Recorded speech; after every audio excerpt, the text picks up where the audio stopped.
Hello everyone, welcome to the lecture 6 of gaseous state. और आज के लेक्चर में हम करेंगे कुछ क्वेश्चन प्रैक्टिस जो कि रिलेटेड है पीछे के जो कॉन्सेप्ट्स हमने पढ़े हैं उससे। आज के जो फर्स्ट क्वेश्चन है, it's about root mean square velocity, average velocity, that concept. आप क्वेश्चन पढ़ सकते हो। The compute the root mean square speed, the average speed and the most probable speed of an oxygen molecule at 300 Kelvin and at 500 Kelvin. Compare with the values of hydrogen. अगर हमें हमारा पहला question है उसमें हमें क्या क्या find करना है। हमें root mean square speed find करनी है, एवरेज स्पीड फाइंड करनी है और मोस्ट प्रोबेबल स्पीड फाइंड करनी है। इनके फॉर्मूले देख लेते हैं पहले। सबसे पहले हमें पता है कि most probable speed that is C P would be equals to under root p cp is equal to under root 2 rt by m, 2 rt by m. T is your temperature, r is Rydberg's constant, m is mass. r की जगह k भी हो सकता है for a single atom, but यहाँ पे हमें oxygen के लिए निकालना है। और ऑक्सीजन कैसा होता है? It is a biomolecular atom, क्योंकि दो ऑक्सीजन कंबाइंड स्टेट में पाए जाते हैं। ठीक है, मास भी अकॉर्डिंगली ही हम पुट ऑन करेंगे। ओके, सो सी पी की वैल्यू क्या आएगी? 2 आर अंडर रूट में 2 आर टी बाई एम। सबसे पहले सी पी निकाल लेते हैं, यानी कि most probable speed of N oxygen molecule. और हमें दो टेम्परेचर्स के लिए निकालनी है, 300 केल्विन एंड 500 केल्विन। आप वीडियो को पॉज कर सकते हो और इसको ट्राई करो। सॉल्व करते हैं हम लोग ना। Okay, C P is equals to 2 into 8.314, R की वैल्यू होती है 8.1314, और यहाँ पे हमारे को टेम्परेचर लेना है 300 केल्विन एंड अपॉन में mass of oxygen molecule and it is your. हमें मोस्ट प्रोबेबल वेलोसिटी में मास लेना है। मास हमें पता है ऑक्सीजन का सिंगल एटम का मास होता है 16। ठीक है, यहाँ पे O2 है तो 16 इंटू 2, क्योंकि दो ऑक्सीजन एटम से कंबाइन करके बनाते हैं ना मॉलिक्यूल, तो इट वुड बी 32। क्वेश्चन में एक चीज़ और मेंशन की गई है बड़े clearly, it is oxygen molecule. Molecule मतलब जैसे वो नेचुरल स्टेट में पाया जाता है या फिर वो किस तरह से कंबाइन होके पाया जाता है। It's not atom. अगर एटम होता तो 16 लेते, क्योंकि मॉलिक्यूल यानी कि दो ऑक्सीजन एटम कंबाइंड है, इसलिए 32 लिया है। 16 इंटू 2 32। ठीक है, अभी 32 किस में? ग्राम्स में। और हमारी जो वैल्यू है ऊपर वाली आर की, वो है किलोग्राम्स में, तो इसको भी किलोग्राम में करेंगे। तो डिवाइडेड इन बाय 1000, जिसको हम 10-3 भी लिख सकते हैं। पता चला नहीं कैसे आया? देखो, 32 बाय 1000 क्या होता? केजी में हो जाता। ठीक है, इसको मैं क्या लिखूँगी? 32 अपॉन 10 की पावर 3। तो इसको एक और तरह से लिख सकते हैं, 32 इंटू 10 टू दी पावर -3। ठीक है, अब हमें ना ये सारी चीज़ें अंडर रूट में मिल गई हैं। ठीक है, थोड़ा सा कट कर लेते हैं जितना कट होता है, जैसे 2 1 ज़ा, 2 15 ज़ा, नहीं 2 16 ज़ा, सॉरी 2 8 ज़ा, 2 1 ज़ा, 2 5 ज़ा, 2 zeros। ठीक है, किसे कटेगा अब ये? 2 से ही काटते हैं। 4 ज़ा,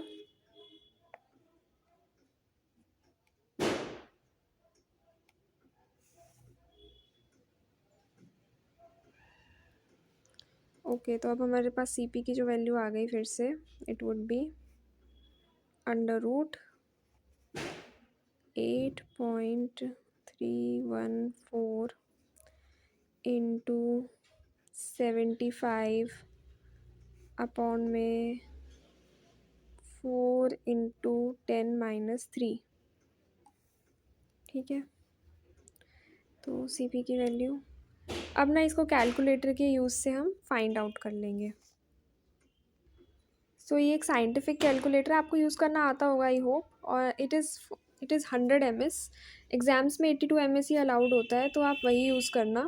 फ़िलहाल हम नॉर्मल कैलकुलेशन के लिए यूज़ कर रहे हैं, तो ये वाला यूज़ कर रहे हैं, ठीक है।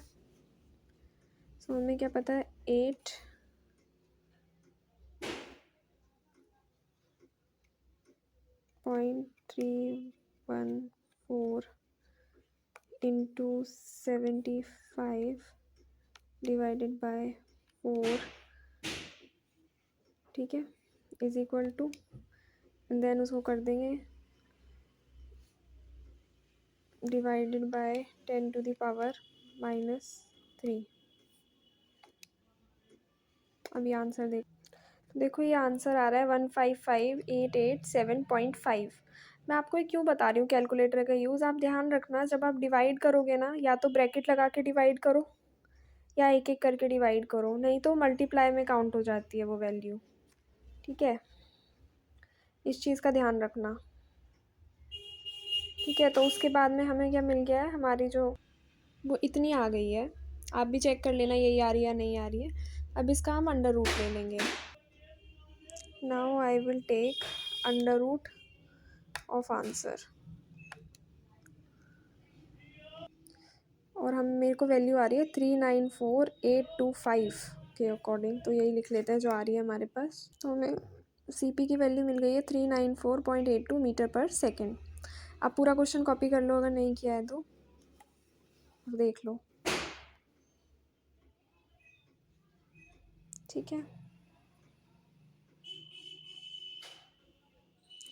इसी तरह से अब हम निकालेंगे CRMS, यानी कि रूट मीन स्क्वायर वेलोसिटी, और आपकी एवरेज वेलोसिटी भी। सो CRMS का फॉर्मूला होता है अंडर रूट में 3RT/m, ठीक है। जैसे उसमें 2RT/m था, वैसे इसमें 3RT/m है, ठीक है। ये मैंने याद करने का तरीका भी बताया था प्रीवियस वीडियोज़ में, बट अभी के लिए याद कर लो कि मोस्ट प्रोबेबल है। प्रोबेबिलिटी में ना मोस्टली 2 ही इवेंट्स होते हैं, ऐसे याद करने का तरीका बता रही हूँ, ऐसे बहुत सारी चीज़ें होती हैं। तो ये याद करने का तरीका है कि प्रोबेबिलिटी जैसे सोचो कि या तो कोई चीज़ होगी या नहीं होगी, तो 2 ही पॉसिबिलिटी है ना, तो उसमें 2 आएगा प्रोबेबल वाले में। और RMS में ना RMS 3 वर्ड्स है, तो 3 आएगा। इस तरह से याद रखना, अंडर रूट में 3RT/m और प्रोबेबल का 2 अंडर रूट में 2RT/m। वही RT की वैल्यू, R की वैल्यू डालते हैं 8.314 इंटू 300 अपॉन में m 32 इंटू 10⁻3, ओके। तो हमारे पास CRMS की वैल्यू आ जाएगी। अब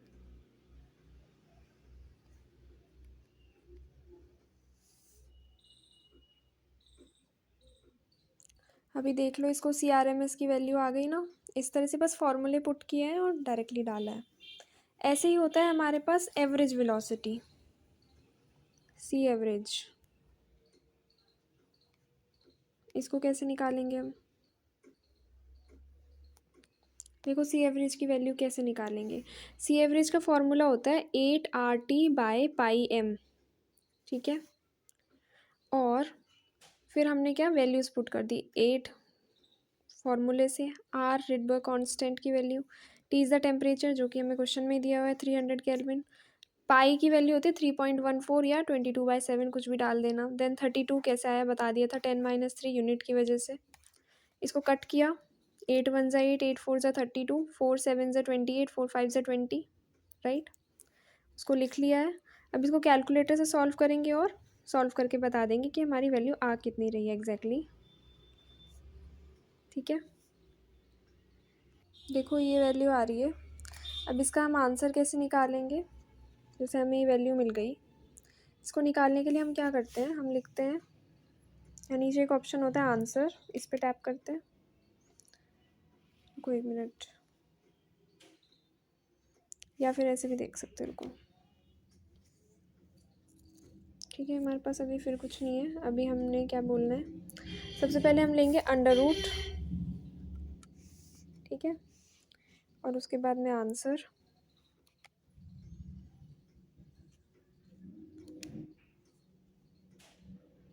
आ गया ना, 445.626, 445.626 आ गई आपकी एवरेज वेलोसिटी, स्पीड जो भी है। अच्छा, इसीलिए ना इसी तरह से 500 केल्विन की भी निकालनी है, ठीक है, 500 के की भी निकालनी है। मैं चाहती हूँ आप बताओ मेरे को सी एवरेज, सी पी यानी कि मोस्ट प्रोबेबल, और सी आर एम एस, तीनों कितने आ रहे हैं। और उसके बाद हम कंपेयर करेंगे हाइड्रोजन एटम से, वो हम नेक्स्ट क्लास में करेंगे फॉर श्योर। इतने आप ही कॉपी कर लो अगर नहीं किया है तो, और चेक करके बताना कि सही है भी या नहीं है, कुछ एरर तो नहीं है।